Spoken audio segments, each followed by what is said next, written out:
Bienvenue à toutes les femmes ambitieuses. Vous écoutez aujourd'hui un épisode spécial de la mini-série bonus que j'ai créée pour fêter le million de téléchargements de femmes ambitieuses. Je m'appelle Jenny Chamas, je suis chef d'entreprise et master coach certifié. Femmes ambitieuses est le premier podcast sur le leadership en France. Ici, j'aide les femmes à dépasser les obstacles pour intégrer et mener les organes de direction des entreprises, développer leur entreprise, piloter leurs équipes et devenir de meilleurs leaders. Pour me soutenir dans cette mission, abonnez-vous au podcast et laissez un avis 5 étoiles sur la plateforme de votre choix. 1000 merci. Dans cette mini-série d'épisodes bonus, mon équipe et moi souhaitions mettre en lumière les rôles modèles féminins de la vraie vie, nos clientes, et célébrer ainsi le million d'écoutes du podcast. Vous verrez à quel point elles sont inspirantes et vous ressemblent peut-être. Chacune d'entre elles donne sa vision du leadership et de son évolution vécue avec le programme de coaching. Sincérité et authenticité garanties. Place à l'invitée du jour, Lucie, business angel et administratrice. Bonjour Lucie. Bonjour Jenny. Alors Lucie, est-ce que tu peux te présenter en quelques mots ? Oui, alors donc je m'appelle Lucie, j'ai 39 ans, je suis mariée avec une fille de 9 ans. Je suis installée à Lyon depuis à peu près 10 ans et depuis quelques mois, je partage mes semaines entre Lyon et Paris.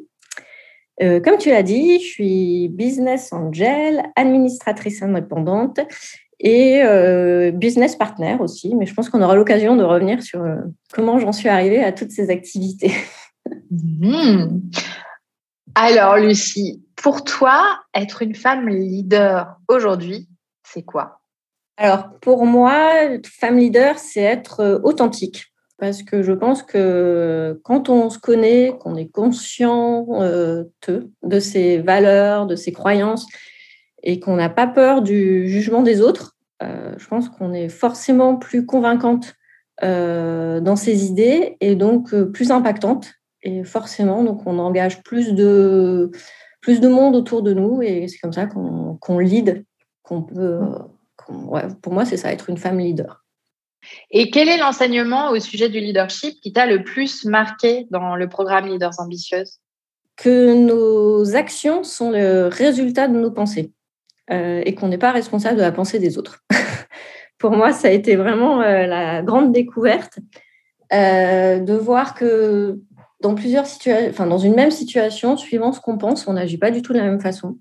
Et voilà. Et en fait, en travaillant sur ce point, donc avec toi lors du coaching, je me suis vraiment rendu compte que en changeant ma pensée, je pouvais changer mes actions et donc être, ce que je disais, plus impactante, plus leader. Pour moi, la révélation, c'est que je suis pas responsable de la pensée des autres. Je ne peux pas les maîtriser et de ce fait, voilà, pas peur du jugement des autres et là aussi être complètement moi-même, alignée avec mes croyances et voilà. Donc être plus impactante toujours. Ok. Et alors du coup, ces enseignements, comment tu les appliques dans ta vie ? Enfin, ce que tu retiens le plus du programme ? Que vraiment, quand je sens qu'il y a une situation qui me met un peu en panique, je me sens un peu débordée et que je me mets à ruminer, à m'auto-flageller, en fait, je me pose et je réfléchis quelle est ma pensée en fait qui m'amène à toutes ces actions. Et puis, j'essaye de changer cette pensée, d'avoir une pensée plus positive. Et de ce fait, les actions qui vont avec sont plus positives. Et puis, donc ça, c'est avec moi-même. Et puis, avec les autres, et donc en particulier dans la vie, dans ma vie personnelle, avec mon mari et ma fille, le fait de ne pas toujours imaginer à l'avance ce qu'ils vont penser, ça rend les choses beaucoup plus agréables, plus simples pour moi et voilà, plus naturelles et pour tout le monde, quoi. Et alors, quels sont les résultats que tu as créés grâce au coaching ? Pour moi, le grand résultat, c'est la reconversion professionnelle. Puisque, effectivement, quand j'ai commencé le coaching, j'étais salariée dans une société leader en ingénierie, une société cotée, un grand groupe. J'avais une jolie carrière, j'ai grimpé tous les échelons jusqu'au poste de management de projet. Et donc, il y a 2 ans. Et puis, il y a 2 ans, voilà, j'étais arrivée à un moment de flottement où je me posais beaucoup de questions alors que j'étais au poste dont je rêvais. Et c'est comme ça, donc il y a 18 mois que j'avais intégré ton premier programme de coaching, Leader Ambitieuse. Et au cours de ce programme, j'ai vraiment rencontré un groupe de femmes formidables et aussi en particulier des femmes entrepreneurs qui montaient leur affaire et qui y croyaient avec plein d'ambition. Ça m'a inspirée et puis avec les différents coachings, je me suis rendu compte que je pouvais lever mes barrières et puis moi aussi prendre part à cet écosystème entrepreneurial. Et c'est comme ça que j'ai commencé par intégrer donc, le réseau Femmes Business Angel, donc il y a 1 an. Et puis, je me suis beaucoup impliquée donc, dans la sélection des projets et les instructions. Et puis, j'ai voulu aller plus loin et rationaliser mon approche. Et donc là, je me suis engagée comme mentor bénévole dans les incubateurs. Et puis, dernièrement, donc, j'ai été certifiée administratrice indépendante.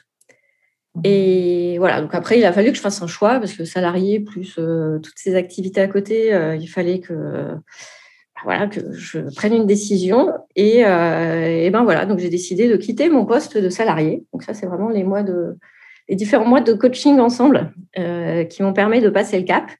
Et puis aujourd'hui, donc, je fonde ma société pour être business partner auprès des startups. Voilà. Canon. Et alors, est-ce que tu peux nous expliquer un peu, ça veut dire quoi être business partner au sein pour accompagner des startups? En fait, je vais proposer un accompagnement, mon expertise et mes compétences ma vision de stratégie auprès des startups pour les aider à développer leur croissance et atteindre leur ambition et leur montrer que tout est possible, comme tu dis. Génial, c'est génial. Donc, vraiment un changement, un changement. Un changement radical. Jamais, quand j'ai commencé le programme, il y a 18 mois, jamais j'aurais imaginé en être là aujourd'hui. Et j'en suis ravie. C'est vraiment un changement d'univers pro, donc de gens que je rencontre tous les jours, les différents contacts. Et ça a forcément aussi un impact dans la vie perso, parce que mon mari aussi est ingénieur et donc on était salariés. Donc, on était un peu dans le monde du salariat. Et voilà, donc là, c'est d'autres discussions, d'autres découvertes. Donc découvrir toutes les innovations au jour le jour qui apportent de la valeur dans le monde de demain, c'est vraiment hyper intéressant, quoi. Et alors, moi, je me rappelle aussi d'un truc, là, t'en as pas parlé, mais je trouve que c'est assez parlant et du coup, je me permets de l'aborder. Mais tu as aussi réalisé un truc personnel. Je me rappelle qu'au début du coaching, tu disais, moi, j'aimerais bien avoir un pied-à-terre à Paris. Ouais. T'aimais beaucoup aller à Paris. Ouais. Est-ce que tu peux nous parler de ça? Alors, effectivement, c'était un de mes rêves d'avoir un pied-à-terre à Paris. Et le hasard, ou je ne sais pas, les planètes qui s'alignent. L'été dernier, je suis tombée sur le concept de co-living, donc qui est un peu une colocation, en fait. Et donc, depuis septembre de l'année dernière, j'ai intégré un appartement en co-living. Donc, on a un appartement qui est situé dans le 9e arrondissement, qui fait 300 mètres carrés, et on est 10 dedans. Et donc j'ai mon pied-à-terre, effectivement, avec vue sur les toits parisiens, comme j'ai toujours rêvé. Et c'est vrai qu'on avait travaillé là-dessus, on avait fait une visualisation de la future moi, et je t'avais dit, mais je me vois, moi, à ma fenêtre, avec les vues sur les toits parisiens. Et tu vois, là, j'enregistre ce podcast avec vue sur les toits parisiens. C'est génial.